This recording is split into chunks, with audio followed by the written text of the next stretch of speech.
Bismillahirrahmanirrahim. Assalamualaikum warahmatullahi wabarakatuh. Halo, selamat berjumpa kembali teman-teman sosiologi di seluruh Indonesia. Kembali lagi di sini dengan saya Lauli Ahmad di channel Nyebir. Seperti biasa kita akan mengupas tema-tema seputar pelajaran sosiologi SMA. Spesifik materi kelas 12 semester genap. Tema kita kali ini adalah tentang bentuk-bentuk ketimpangan sosial di tengah globalisasi. Penjelasan kali ini lebih banyak kita ambil cuplikan dari berita-berita televisi nasional, pemberitaan tentang berbagai bentuk ketimpangan sosial. Baiklah teman-teman sosiologi di seluruh Indonesia, sebelum lebih jauh kita saksikan beberapa cuplikan bentuk-bentuk ketimpangan sosial yang ada di Indonesia.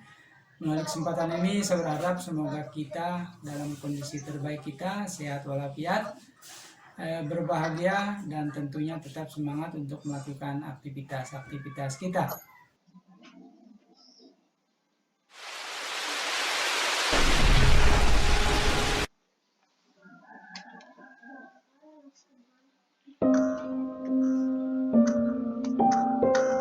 Banyak permasalahan yang masih tersisa. Salah satunya adalah pemerataan pelayanan kesehatan yang masih dikeluhkan sejumlah orang. Padahal, mudahnya akses kesehatan penting dalam meningkatkan kualitas kesehatan. Waktu itu pernah saya alami, saya pakai pelayanan BPJS, kayaknya pelayanannya kurang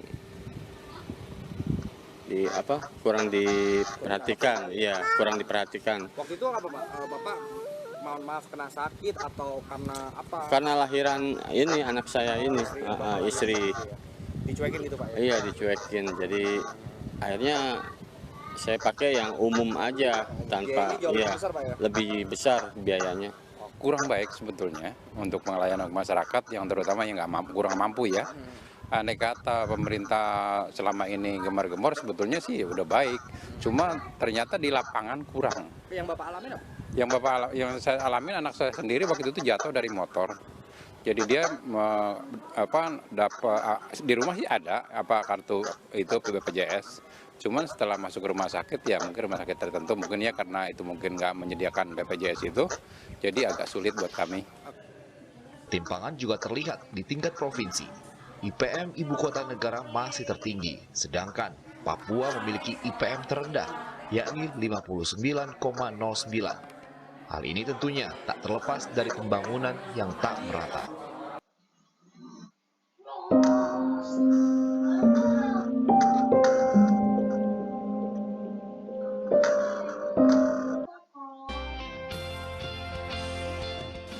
Masyarakat dunia termasuk Indonesia sedang masuk ke dalam era globalisasi.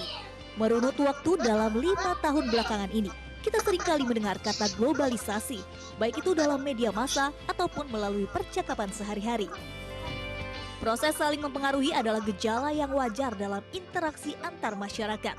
Melalui interaksi dengan berbagai masyarakat lain, bangsa Indonesia telah masuk ke dalam era globalisasi. Oleh karena itu, globalisasi bukan hanya soal ekonomi, tetapi juga terkait dengan masalah atau isu makna budaya, di mana nilai dan makna yang melekat di dalamnya masih tetap berarti. Namun, globalisasi kini mampu menggeser nilai-nilai budaya di Indonesia. Globalisasi dapat merubah perilaku masyarakat karena pertukaran informasi dari luar. Budaya dapat diartikan sebagai nilai-nilai yang dianut oleh masyarakat ataupun persepsi yang dimiliki oleh warga masyarakat terhadap berbagai hal. Nilai-nilai maupun persepsi sangat berkaitan dengan aspek-aspek kejiwaan atau psikologis, yaitu apa yang terdapat dalam alam pikiran. Pengaruh globalisasi yang menyebabkan pergeseran budaya seperti yang terjadi di Indonesia. Banyaknya kasus yang terjadi di sekolah-sekolah, siswa-siswi yang tidak lagi menghormati guru-gurunya. Siswa melawan guru sudah biasa terlihat di lingkungan sekolah. Tidak hanya itu, pergeseran budaya karena globalisasi juga berdampak pada psikologis masyarakat, sehingga masyarakat mudah terprovokasi, yang pada akhirnya menimbulkan benturan-benturan psikologis dan sosiologis antar masyarakat. Selain itu, masyarakat juga menjadi mudah bertindak anarkis.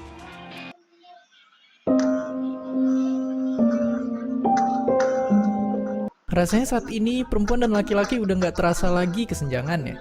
Semuanya rasanya baik-baik aja. Kayaknya semua punya kesempatan yang sama dan setara. Tapi faktanya kalau dilihat dari jumlah pemimpin negara dunia, menteri-menteri di Indonesia, posisi karir dalam pekerjaan, kesenjangan nyatanya masih ada. Bisa dibilang ya, kesetaraan ini mungkin belum dirasain sama semua perempuan. Kita setara, tapi belum merata. Itu ditunjukin sama penelitian yang bilang Indonesia ada di posisi 85 dari 149 negara soal kesenjangan gender. Artinya, perempuan-perempuan di Indonesia masih ngadepin banyak masalah yang bikin mereka belum bisa benar-benar punya kesempatan yang sama. Tapi, apakah sebenarnya yang menghambat perempuan untuk memimpin? Masalah besar bisa jadi tentang pernikahan anak yang faktanya 15% anak perempuan di Indonesia menikah di umur kurang dari 18 tahun.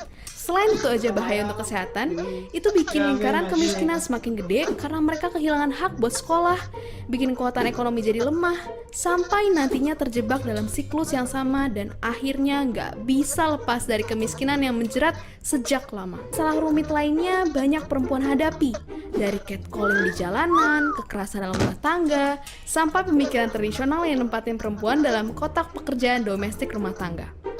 Cita-cita jadi pemimpin dunia terhalang oleh api dalam tungku yang harus dijaga agar tetap menyala. Meski tentu aja jadi ibu rumah tangga sama mulianya, nyatanya ini bikin perempuan harus milih antara karir atau keluarga, yang bikin persaingan pun jadi nggak setara. Di sisi lain, lingkungan pekerjaan ngebentuk laki-laki menjadi lebih superior dalam karir. Padahal penelitian nunjukin adanya hubungan erat antara kesejahteraan perempuan dengan tingkat ekonomi suatu negara. Semakin sejahtera kaum hawa, semakin maju ekonomi negaranya. Semua masalah itu nunjukin jalan terjal buat perempuan untuk jadi seorang pemimpin. Pada akhirnya, kita mesti sama-sama melawan. Ada banyak panutan yang berhasil nunjukin kalau perempuan bisa dan mampu memimpin dan jadi pahlawan. Kesempatan pendidikan yang terbuka kayak sekarang juga mesti dimanfaatin buat munculin pemimpin-pemimpin perempuan baru di masa depan. Satu video ini mungkin nggak bisa menjelaskan semua penyebab atau permasalahan yang ada. Tapi mungkin ini saatnya perempuan fokus sama kekuatan, bukan ketakutan. Karena apapun yang kita takutkan nggak punya kekuatan. Justru sebaliknya, ketakutan kitalah yang memberikan kekuatan.